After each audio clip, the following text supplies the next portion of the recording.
వస్తువులంటేనే వాటికి గ్యారంటీ ఉండదని ప్రపంచం మొత్తానికి తెలుసు. చైనాలోని తయారైన ఎలాంటి వస్తువైనా కేవలం కొద్ది రోజులు మాత్రమే పనిచేస్తాయి.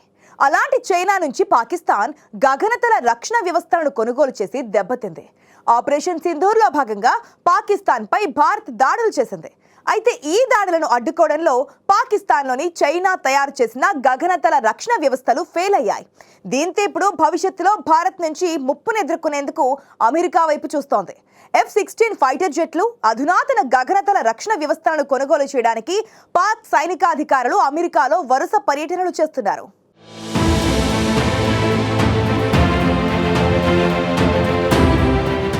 భారత్లోని పహల్గామ్లో పర్యాటకులపై పాకిస్తాన్ ఉగ్రవాదులు చేసిన దాడిలో 26 మంది అమాయకులు ప్రాణాలు కోల్పోయారు. దీనికి ప్రతీకారంగా భారత్ ఆపరేషన్ సింధూర్ను ప్రారంభించింది.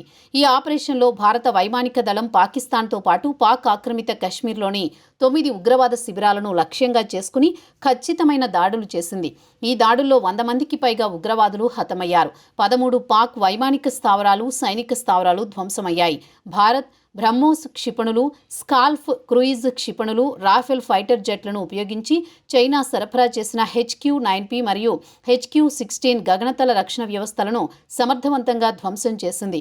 పాకిస్తాన్, చైనీస్ తయారీ J-10C ఫైటర్ జెట్లు, PL-15 క్షిపణులు కూడా భారత దాడులను అడ్డుకోలేకపోయాయి. ఈ వైఫల్యం పాకిస్తాన్కు చైనా ఆయుధాలపై నమ్మకాన్ని కోల్పోయేలా చేసింది. భారత deputy chief of army staff lieutenant general Rahul R Singh operation Sindoor సమయంలో చైనా పాకిస్తాన్కు సమాచారాన్ని అందించినప్పటికీ ఆ ఆయుధాలు భారత్ దాడులను తట్టుకోలేకపోయాయని తెలిపారు.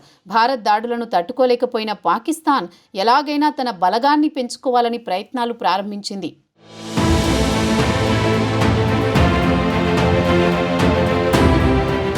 ఆపరేషన్ సింధూర్తో భారత్ దాడులను పాకిస్తాన్ తట్టుకోలేకపోయింది. దీంతో కాల్పుల విరమణ పేరుతో కాళ్ల బేరానికి వచ్చింది. అయితే పాకిస్తాన్పై దాడులను తాత్కాలికంగా విరమిస్తున్నామని, అయితే ఆపరేషన్ సింధూర్ కొనసాగుతుందని భారత్ స్పష్టం చేసింది. దీంతో పాకిస్తాన్ కవ్వింపు చర్యలకు దిగితే ఏ క్షణంలో అయినా భారత్ ప్రతిదాడులు చేసే అవకాశం పొంచి ఉంది. దీంతో తమ ఆర్మీని బలోపేతం చేసేందుకు పాక్ అమెరికాను బతిమాలుకుంటున్నట్టు తెలుస్తోంది. పాక్ అధికారులు అమెరికాలో వరుస పర్యటనలు చేస్తుండడం ఇప్పుడు చర్చనీయాంశమైంది.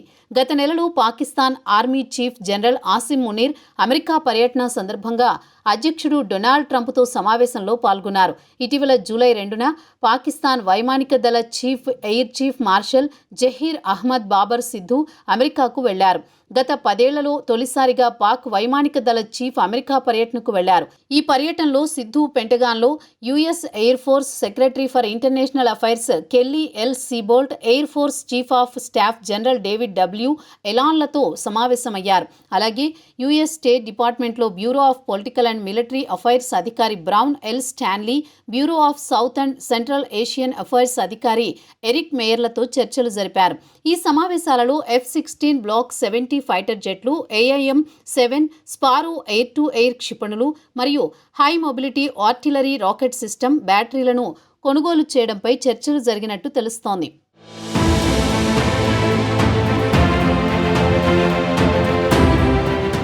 ఆపరేషన్ సింధూర్ సమయంలో చైనా ఆయుధాల వైఫల్యం తర్వాత పాకిస్తాన్ తన వైమానిక దళాన్ని ఆధునికీకరించేందుకు అమెరికాపై ఆధారపడుతోంది.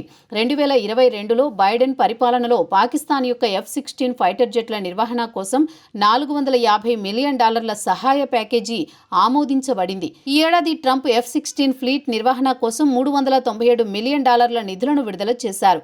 తాజాగా పాక్కు 18 బ్లాక్ 52 F-16లకు కొత్త AESA రాడార్లు, 200 AIM-120D beyond visual range air to air క్షిపణులు మరియు వైపర్ గార్డ్ ఎలక్ట్రానిక్ వార్ఫేర్ సూట్లను అమెరికా సరఫరా చేసే ఒప్పందం దాదాపు ఖరారైనట్లు తెలుస్తోంది.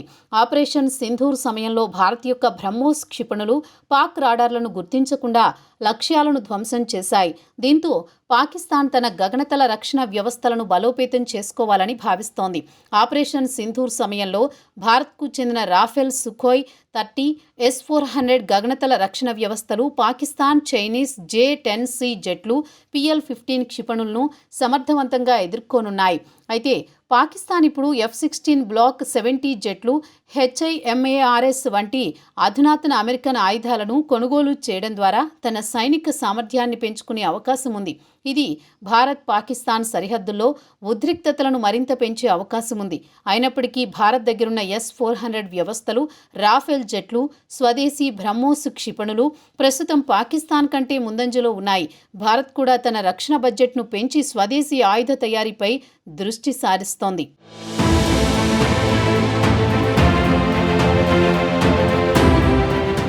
అమెరికా ఒకవైపు భారత్తో వ్యూహాత్మక భాగస్వామ్యాన్ని కొనసాగిస్తూనే పాకిస్తాన్తో రక్షణ సంబంధాలను పునరుద్ధరిస్తోంది.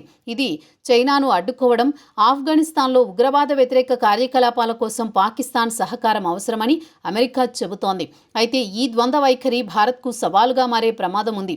ట్రంప్ పరిపాలన భారత్తో ఉగ్రవాద వ్యతిరేక పోరాటంలో సహకారాన్ని కొనసాగిస్తామని హామీ ఇచ్చినప్పటికీ F-16 జెట్లు, రాడార్లు వంటి అధునాతన ఆయుధాలను పాకిస్తాన్కు సరఫరా చేస్తుండడం ఇప్పుడు అమెరికా ద్వంద్వ వైఖరిని బయటపెడుతోంది.